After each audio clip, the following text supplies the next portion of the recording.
The world of gun ownership in the United States just changed overnight.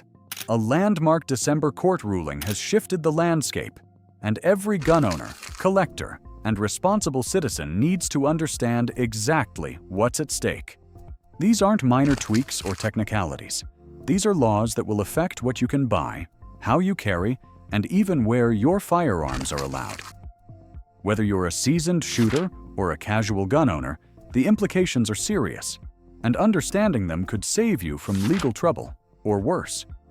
It all started with a ruling from the Supreme Court that overturned certain provisions in state firearm legislation, sending shockwaves across the country.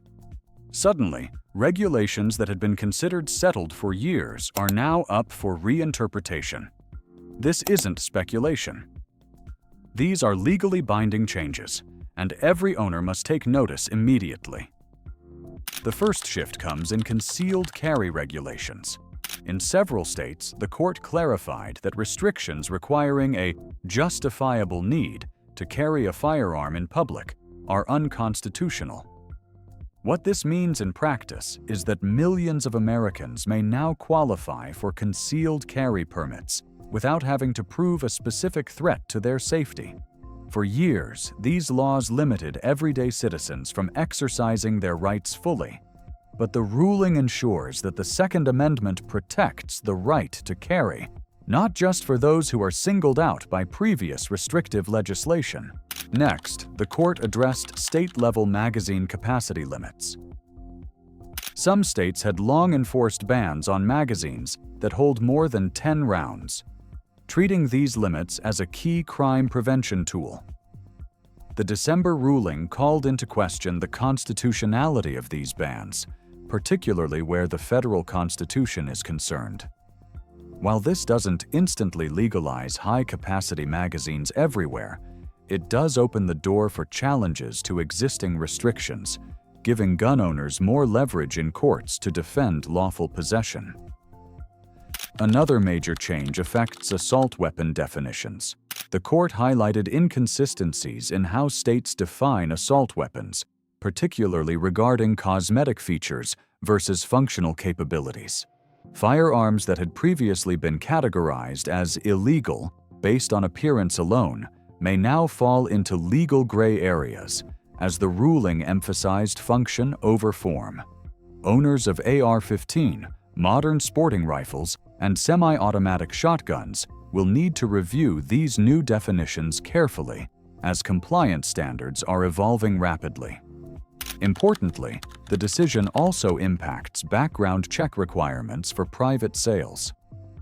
Historically, some states required all private transactions, even between family or friends, to go through licensed dealers.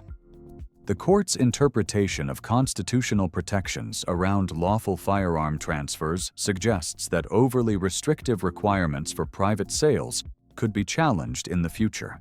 This does not eliminate background checks entirely, but it sets a precedent for questioning laws that unduly burden the rights of lawful owners. Closely linked to private sales is the change in waiting period laws. Several states enforce mandatory waiting periods for firearm purchases, typically to prevent impulsive violence. The ruling addressed how these waiting periods interact with the constitutional right to bear arms. While public safety remains a legitimate state concern, the court noted that excessively long delays without individualized justification could infringe upon constitutional protections. Gun owners may now have a basis to challenge unnecessarily long waiting periods in some jurisdictions. The transportation and storage of firearms also saw clarification. States often required strict regulations for locking devices, storage containers, or transporting guns across state lines. The December ruling reinforced that while safety is important, owners retain constitutional rights to self-defense and personal use.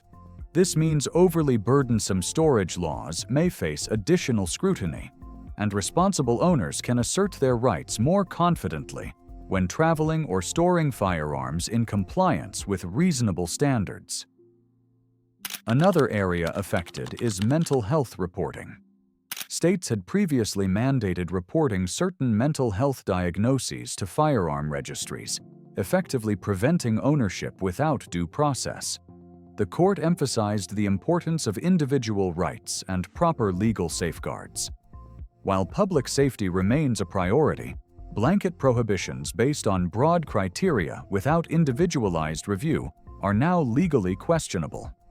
Gun owners with past mental health treatments may find new opportunities to regain or maintain their rights, provided they meet specific legal requirements.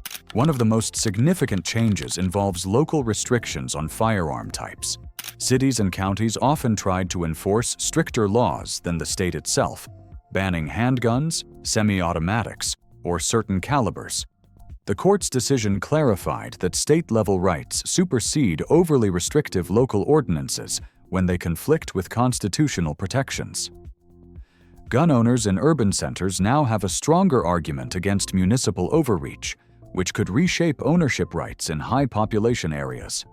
Additionally, the ruling touched on self-defense and stand-your-ground laws.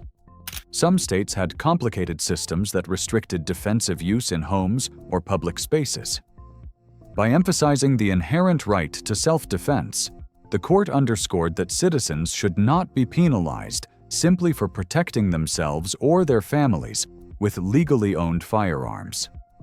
This is a massive shift for responsible owners who rely on firearms for personal protection. Finally, the court addressed future-proofing firearm legislation.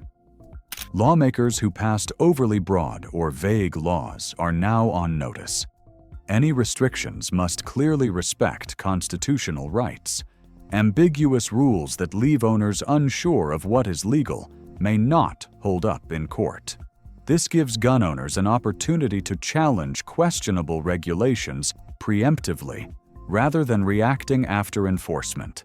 Taken together, these 10 areas – concealed carry, magazine limits, assault weapon definitions, private sales, waiting periods, transportation and storage, mental health reporting, local restrictions, self-defense, and legislative clarity – represent a seismic shift in American gun law. They are not theoretical. They are immediate, enforceable, and impactful. But what does this mean for you as an owner? First, knowledge is power. Understanding your state's new rules, especially as they interact with federal and local law, is essential. Compliance is no longer just a matter of following tradition. It's a living, evolving legal responsibility. Secondly, preparation matters. Ensure your documentation, permits, and registration are up to date, and consult legal experts if you are unsure about how the ruling affects your firearms. Third, community awareness is critical. Sharing accurate information with fellow owners, ranges, and local clubs helps prevent accidental violations and strengthens responsible ownership. This December court ruling is more than a legal footnote. It is a turning point. It reinforces the constitutional protections that millions of Americans rely on, while clarifying ambiguities that have plagued gun owners for decades. Some may call it controversial. Others may see it as overdue. What's undeniable is that it demands attention. Every owner must review their practices, ensure compliance with evolving standards, and remain vigilant as state legislatures adjust their laws in response. So here's the big question. How will you respond? Will you update your knowledge, secure your firearms, and align with the new legal landscape? Or will you wait and risk facing complications? The reality is clear. Ignorance is no longer an option. Every responsible gun owner must act now. Make sure to like, subscribe, and hit that bell for Bulletbound.